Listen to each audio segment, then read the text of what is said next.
गावातनं भिक्षाटन करून आला आणि राहुल म्हणते का बरं आले नाही म्हणून दोघं तिघं मिळून तिकडे गेले तर ऑन दी स्पॉट खातच होता.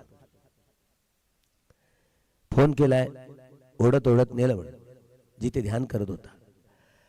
बनभंत काय म्हणायचे या शामनेरांना, इकडे तिकडे मालिश बिलिश करत राहायचे.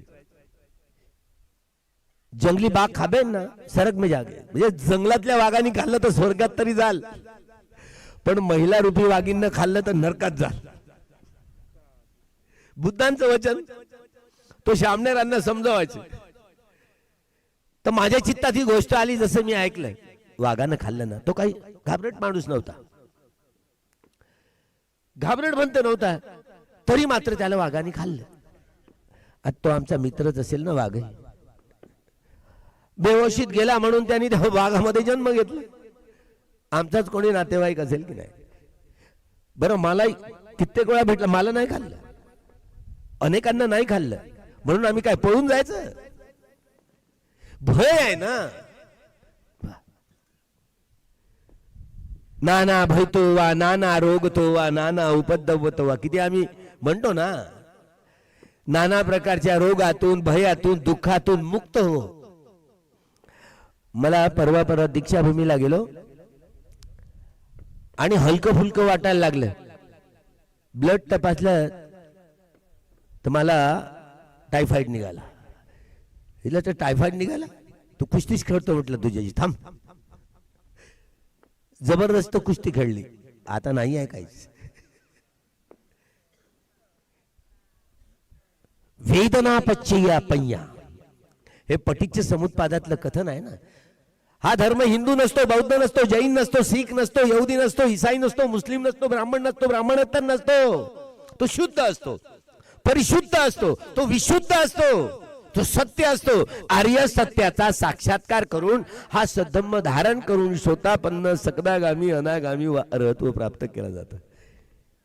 आर्य सत्याचा साक्षात्कार करून माणूस घडवला जातो. जगात दुसरं कुठलंही तत्वज्ञान नाही. या निष्कर्षाला पोहोचण्यासाठी डॉक्टर बाबासाहेब आंबेडकरांना 35 वर्ष लागली, 1-2 वर्ष नाही. मानवी समाजाचं कल्याण केवळ आणि केवळ बुद्ध धम्मानच. युद्धाची नाही, जगाला बुद्धाची गरज आहे. बुद्धाची गरज आहे. बुद्ध धम्म म्हणजे क्रांती. ब्राह्मणवाद प्रतिक्रांती हे शब्द कुठल्याही व्यक्तीच्या चित्तात चितारले गेले नाही, ते केवळ डॉक्टर बाबासाहेब आंबेडकरांच्या चित्तातनं चितारले गेले. बुद्ध धम्म म्हणजे क्रांती. कार्ल मार्क्स सारखा विद्वान सामाजिक, आर्थिक, राजकीय, सांस्कृतिक आमूलाग्र बदल म्हणजे क्रांती.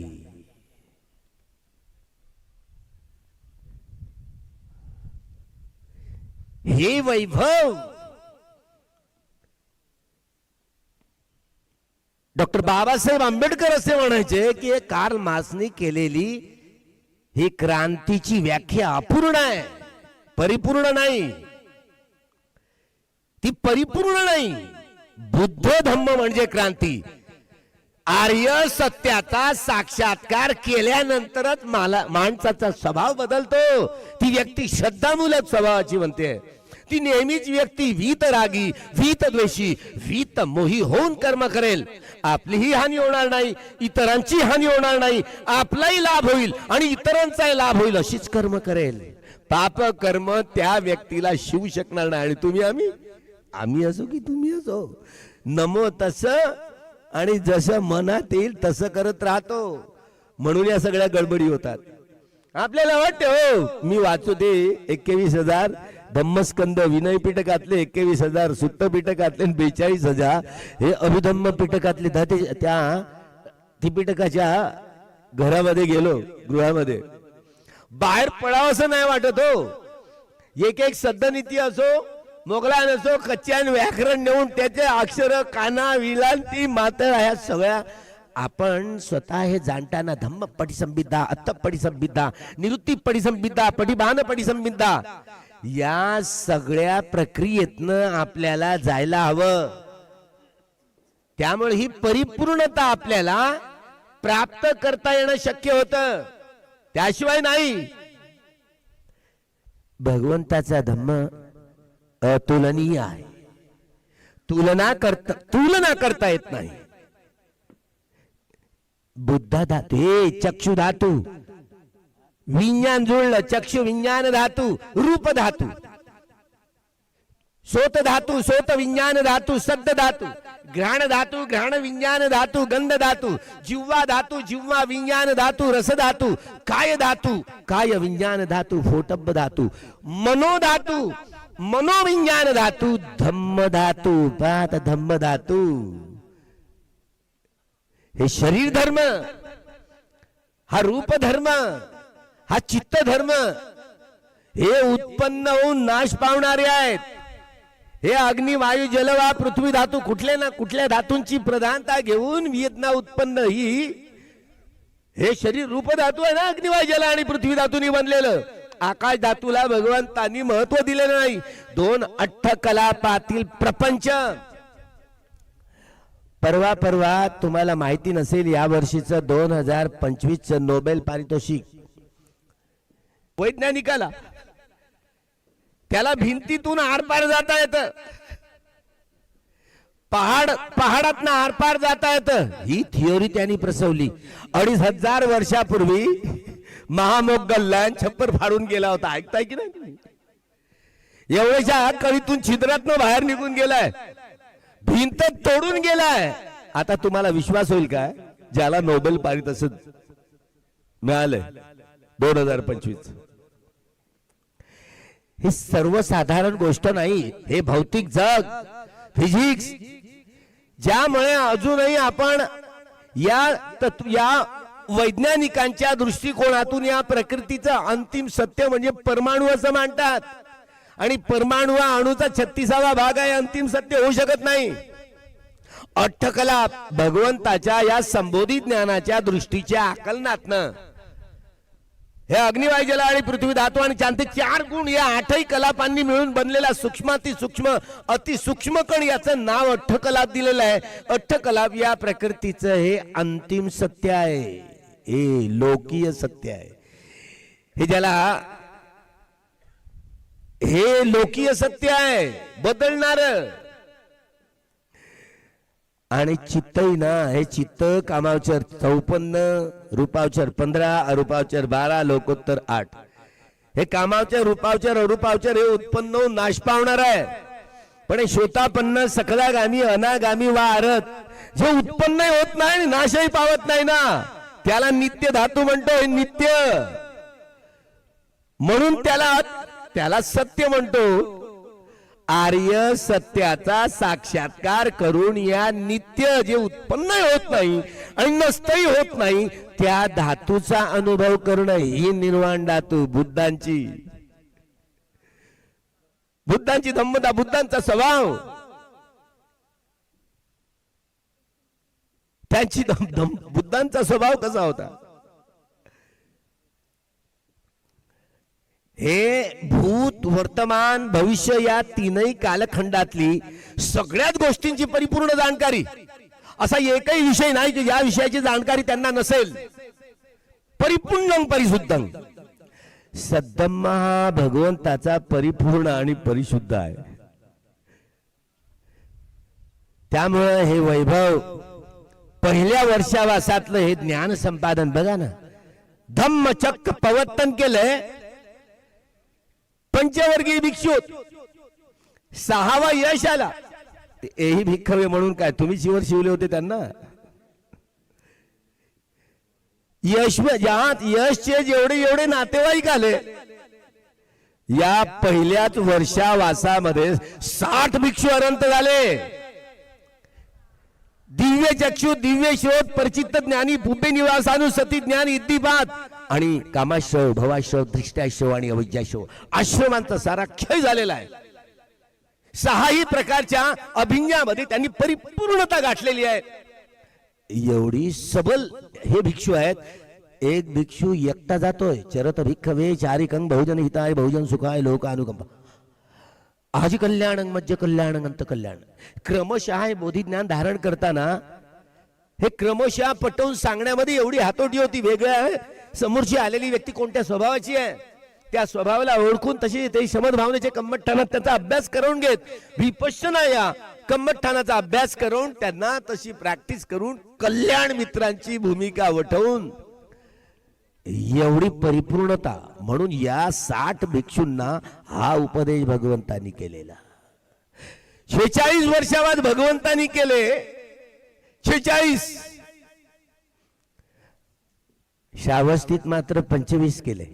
त्यात 5 लाख लोक भिक्खू भिक्खुणी उपासक आणि उपासिका एवढी संख्या होती.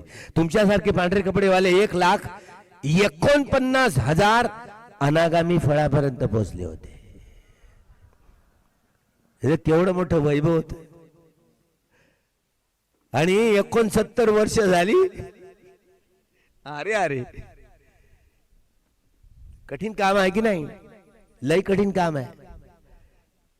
ती आमची नागपूरची ना ते श्यामकोर आरी मस्त ध्यान करायची. इंदोऱ्यात राहणार. सकाळी सकाळी ध्यान करता करता करता करता बस शरीर टाकून अशीच राहिली.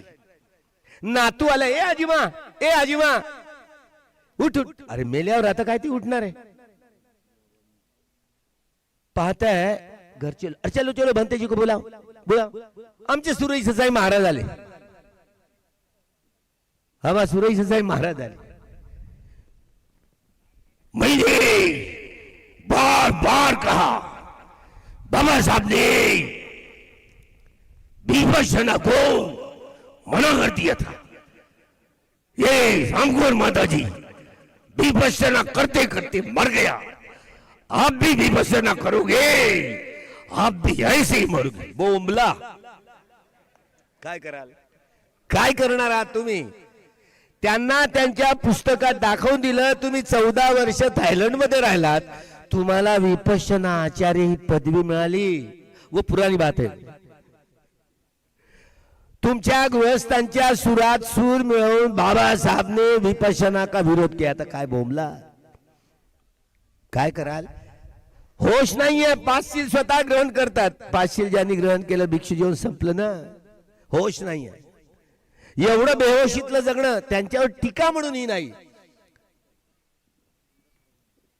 ज्या वर्षावासामध्ये एवढं मोठं वर्षावासाचं साधं महत्व नाही, कठीणाचं तर केवढं महत्व आहे. एकाना समजला का तुम्हाला? किती किती पैसे म्हणजे एकाना होतं? किती पैसे म्हणजे एकाना? हे विसरले.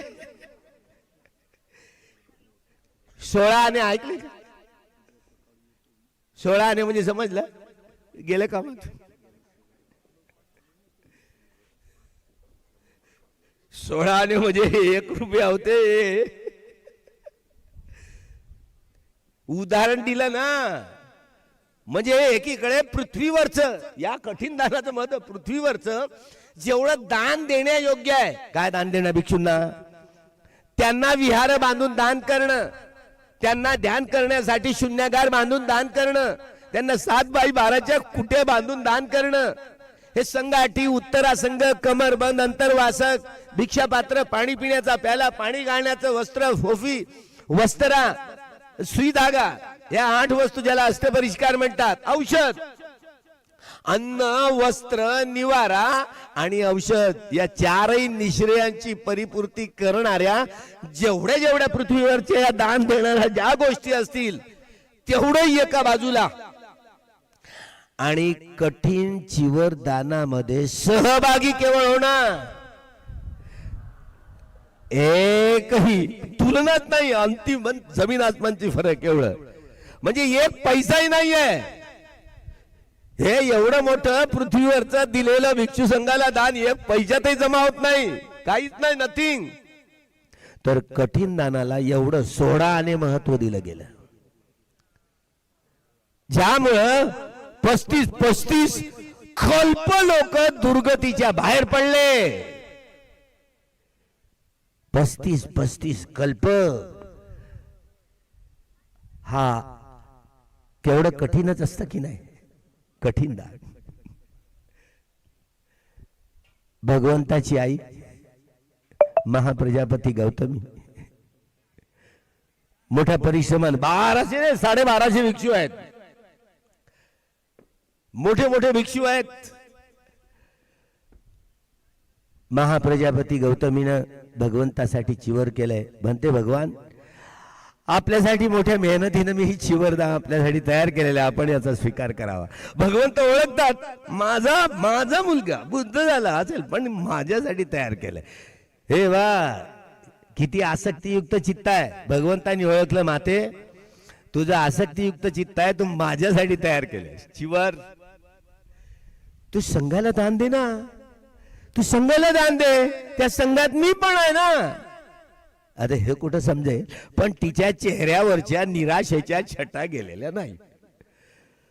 त्यावर एवढं क्रंदन करत बाजूला गेली आणि क्रंदन करताय आनंद जातोय. माते काय झालं. म्हणते काय करू, मला क्रंदन सांभाळत नाही. मोठ्या मेहनतीनं हे भगवंतासाठी चिवर शिवलंय आणि याचा चिवराचा स्वीकार करायचा, समजावून सांगा ना. आनंद म्हणते भगवान. लहानपणापासून नंदला जन्म दिला पण दासींकडून दूध पाजवलंय आणि आपलं सारं दूध आपल्यासाठी केवढं संगोपन केलं. म्हणते भगवान मोठ्या मेहनतीनं आपल्यासाठी चिवर विणलंय, चिवर तयार केलंय, याचा स्वीकार करा. ए आनंदा, अरे मी काय बोललो, ती आसक्तियुक्त पहा. आपण दान करताना इदंगनो पुण्यं आसव खय्या वांगोतु, इदंगनो पुण्यं सब्बे सत्ता सुखितांतु सब दुःख पौचंतु, इदंगनो पुण्यं निब्बाणस्य पच्चयोतु. पहा 3 गोष्टी. दान स्वीकारताना, दान देताना पारंपरिक लोकांना माहिती आहे, तुम्हाला आता तुमच्याकडून वदवून घ्यावं लागतं बघा. म्हणजे जाणकारी नसल्यामुळे 70 वर्षे उलटून गेली, तर हेही नाही तेही नाही. खूप आहोत आपण. महाप्रजापती गौतमी पुन्हा जवळ जाते. भगवंता काय करू मी, तिच्या चेहऱ्यावरच्या छटा गेल्या नाही. मी पुन्हा सांगितलंय ना आई तुला, माते सांगितलंय तुला, तू संघाला दान दे, म्हणजे संघामध्ये मी पण आहे. हे पहा संघाची महत्ता. भगवंत सांगतात संघाची महत्ता. तरी तिच्या चेहऱ्यावरच्या निराशेच्या छटा जात नाही. आनंद. हा बरोबर म्हणतात भगवंत की संघाला दान दे, त्या संघामध्ये भगवंत आहेत. भगवंत काय म्हणतात, हा आनंद आहे ना, मी ज्या ज्या ठिकाणी जातो ना याला घेऊन जातो. याला कधी काही विचारा ना भरभर सांगतो, बराबर पटापट प्रश्नांची उत्तर देतो. हा अष्टपैलू आहे, याला देऊ, याला दे. तो आनंद म्हणतो, हात जोडतो. म्हणते भगवान धम्मचक्र प्रवर्तन केवळ आपण करू शकता. हे धम्मचक्र अनुप्रवर्तन जसं आहे तसंच सांगण्याची हातोटी भगवंतानंतर दुसरा या प्रकृतीमध्ये हुशार व्यक्ती दुसरा सारीपुत्रांसारखा नाहीये.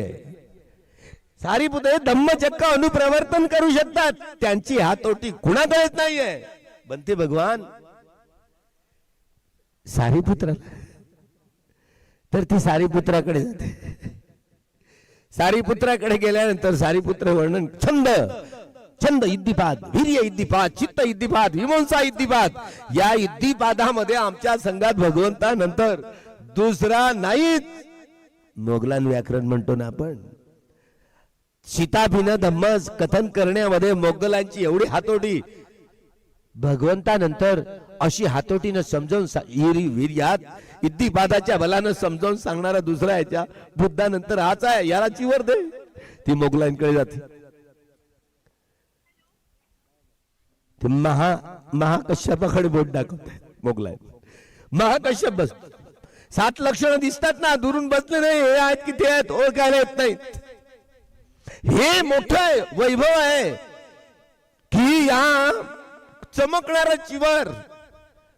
दोघही पती पत्नी मानवक ज्यावेळेला निघून गेले, भगवंत त्यांच्या ठिकाणी गेले होते. एवढं भल होतं त्यांचं. हे सुरक्षितचे, हे धम्म सुरक्षितचे राखीव आहेत. त्यांच्यामुळे यांच्याकडे हे 12 महिने भिक्षाटन करतात. भिक्षू कुजबुज करायचे. हे याला 12 महिने कशाला भिक्षाटन करायला हवं. आमच्यासाठी पाबंदी 4 महिने जा, 3 महिने जा, वर्षावास करा. कुजबुज याच्याविषयी काय कुजबुज नाही करायची. हे धम्मातलं एवढं मोठं धन आहे जे बुद्ध शासनाची सुरक्षा करणार आहे. त्याला तो म्हणतो कात्यायन आहे, तिकडे बसून कात्यायन आहे, महाकात्यायन आहे. कच्च्या व्याकरण धम्म पटिसंपिता, अत्त पटिसंपिता, निवृत्ती पटिसंपिता, पटिबाण पटिसंपिता, या पटिसंपिता ज्ञानाच्या आधारावर हा धम्म प्रकाशित करणारा महाकात्यायनासारखा भगवंता नंतर महाकात्यायनच आहे. त्याला दे असं करता करता एक भिक्षू दुसऱ्या भिक्षूचं एवढं वर्णन करतो. अर्हत आहेत, 6 प्रकारचे अभिज्ञा आहेत. आणि आजच प्रवचित झालेला उपसंपादित झालेला भिक्षू शेवट असतो. शेवटी ही महाप्रजापती गौतमी त्यांच्या गळ्यात म्हणते, संघाने या माझ्या चिवराचा स्वीकार करावा. भगवंत आत्ता बोलतात, माते तू ज्या भिक्षूला हे चिवरदान दिलंस ना, याच महाभद्र कल्पात 5वे जे सम्यक संबुद्ध होणारे आहेत आर्य मैत्रेय, त्याला तू चिवरदाच आर्य मैत्रेय सम्यक संबुद्ध होणाऱ्या सत्वाचा आता संघामध्ये प्रवेश झाला. ती आषाढी पौर्णिमा. या आषाढी पौर्णिमेपासून हे वलय कार्तिक पौर्णिमेचं हे वलय असतं. या पौर्णिमेला संघामध्ये येणारे आर्य मैत्रेय बुद्ध दाखल झाले. तेच येणारे बाबासाहेब आंबेडकर आहेत. बरं, हे मोठं वैभव आहे. कथा ऐकायला बरं वाटते, ऐकायला बरं वाटते.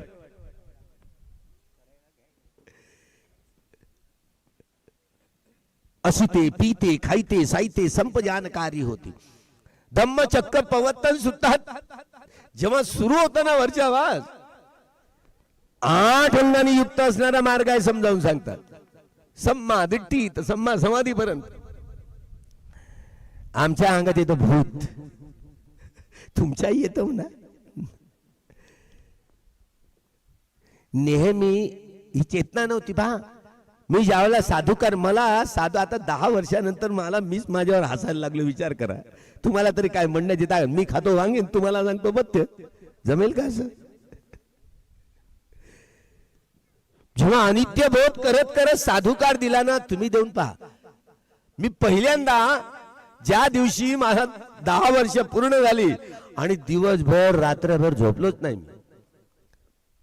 आणि हा अनित्य बोध जागवत जागवत साधूकार दिला, दुःख बोध जागवत जागवत साधूकार दिला, अनंत बोध जागवत जागवत साधूकार दिला. भंते 5 वाजेपर्यंत मी भंतेंपर्यंत ध्यान करत राहिलो. दिवसा नाही झोपलो ना, रात्री झोपलो नाही. गदगद होतं एखाद्या अरहंत भिक्षूंच्या बरोबर राहणं, त्यांच्या बरोबर ध्यान करणं. आपलं शरीर कसं खुलून जातं, सोडावसं वाटत नाही. पहा किती आसक्ती आहे, पहा सोडावसं वाटत नाही. हे वैभव असतं. म्हणून बुद्ध धम्म संघाच्या धातूंचं देखील तुलना करता येत नाही, नाही तुलना करता येत. आपल्याला वाटतं धातूंची वाढ. ज्ञानश्री म्हणते गेल्या वर्षी आली, आता आम्ही मागितलंय नाही धातू, तर त्या धातू 32 धातू पाठवल्या मोजून. मी ज्यावेळेला मुंबईला एअरपोर्ट वरती आलो, एक भिक्षू घेऊन आले आणि मी त्या धातू घेतल्या आणि मी पहाडीवर गेलो, सुत्त पठण केलं बोधी वृक्षात आणि धातू मोजून बघितल्या तर 37 झाल्या. बरं का? आता मी परत फोन करून त्यांना विचारलं, म्हणते तुम्ही धातू किती किती अस्थि धातू आहेत? पगोड्यात जशा आहेत ना मुंबई दिल्लीच्या तशा आहेत, या 32 पाठवल्या त्यांनी. मी मोजल्या परत तर 37 मिळाल्या. म्हणते इथे 37 आहेत. आता हे अद्भुत आहे की नाही आहे? आता मी काय टाकलंय की त्यांनी काय ते 3-3दा मोजल्या नाही, 32च पाठवल्या. तर या बुद्धांच्या धातूंची वृद्धी होते, वाढतात.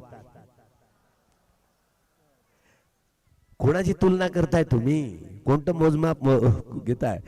आणि एखाद्याने समजा आपल्याला वाटतं ह्या नकलीच आहेत का रे, म्हणजे संदेह जरी आला, संदेह घेणंच ना, बुद्धांच्या धातूवर संदेह घेणं हे पापकर्मात बसते, वर पुण्यकर्मात नाही बसत. साधं सुद्धा नाही आहे ना. हे कठीण जीवन जाण्याचं जसं महापुण्य असतं ना, तिथं महापापातच जमा होतं. याचा अर्थ हे कोणी मग धातूंच्या नावावर पैसे गोळा करतात केवळ, असं वाटतं ना. मग तर तो उद्योग बरोबर नाही. धातूंच्या नावावर पैसे गोळा करणं हा उद्योग बरोबर नाही बर का. पण हे संघ जिथे आहे तिथे धातू असतात. ज्ञानश्री बनते असं म्हणाले आपले संघ आहे तर मी धातू पाठवतो आणि त्यांनी पाठवले. आता न मागता यावर्षी बघा आता आता ऐकलं तर कसं वाटतं, विश्वास नाही होणार तुम्हाला. ते इंगित म्हणते आले माझ्याकडे, आले पहाडीवर आले, त्यांनी धातू दाखवल्या. मी मागणी नाही केली आम्हाला धातू द्या, इथे संघ राहतात का राहतात. मला बोलवलं, बोधगेला गेलो. बोधगेवरून आमची चुकामुक झाली, ते दुसऱ्या गेटनं गेले, मी दुसऱ्या गेटनं. नंतर मी सांगितलं, फोन लागला. नंतर त्या धातू आमचे भंते आहेत तिथे, त्यांच्याकडे द्या. तर त्यांच्या ह्या बरगडे आहेत ना छातीच्या, त्या छातीच्या बरगड्यांच्या 7 धातू मिळाल्या. त्या मी कुठून आणल्या असं विचारणा केली. ते म्हणाले एक आमच्याकडले अर्हत आकाश मार्गाने जाणारे होते, त्यांनी देवता लोकातून त्या आणल्या. तुम्ही काय सांगणार, काय सांगत फिरू तुम्हाला. अरहंतांना देवता लोकांकडून त्या धातू मिळाल्या आणि त्या बरगडीच्या आहेत असं सांगण्यात आलं. आता मी काय पुरावा देऊ, काय पुरावा देऊ. त्यामुळे या आपल्या बरोबर पाहता कल्पना वाटत असल्या तर हे कल्पना नाही नसतात, हे तथ्य असतात मानव बुद्ध. त्यामुळे इथं जिथे जिथे वैभव होईल नाही निर्माण, तो होऊ द्या ना. नाहीतर तुम्ही जमा करून कुठे घेऊन जाणार आहात, कुठे घेऊन जाणार आहात. इथंच ना. तर कमीत कमी जे जे वलय जे जे निर्माण होतं, तर भ्रम आणि भ्रांती आपली संदेह तुटले. विचिकित्सा आहे बरे धातूंवरती. तर हा मिथ्या दार्शनिक दृष्टिकोन आहे. आपण खूप मोठ्या बुद्ध धम्म संघांच्या गुणांची ही श्रद्धा परिपूर्ण ओतप्रोत भरली तर आपली ही लंगडी श्रद्धा तुटून पडेल. म्हणून तुम्ही चांगले शिबिर करा. एक तर तुम्ही कोरडं अर्ध ध्यान करताय आणि मग आता म्हणून तुमचं हे कमी. प्रत्येक जण काही पाऊण तास तरी घ्या असं बोलले, पण पाऊण तास पुन्हा टिकत नाही नवीन माणसं. म्हणून मी एक सुत्त म्हणून संपवून टाकलं. तर सत्यपाल म्हणते मला अगोदरच तुम्ही प्रवचनच करा ना म्हणे. तो होतं असं हे बघा.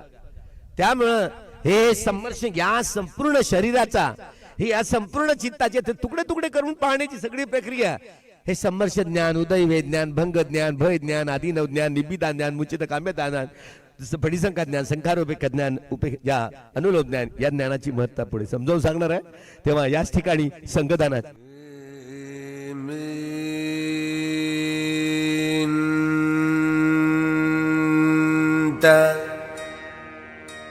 चक्रवाले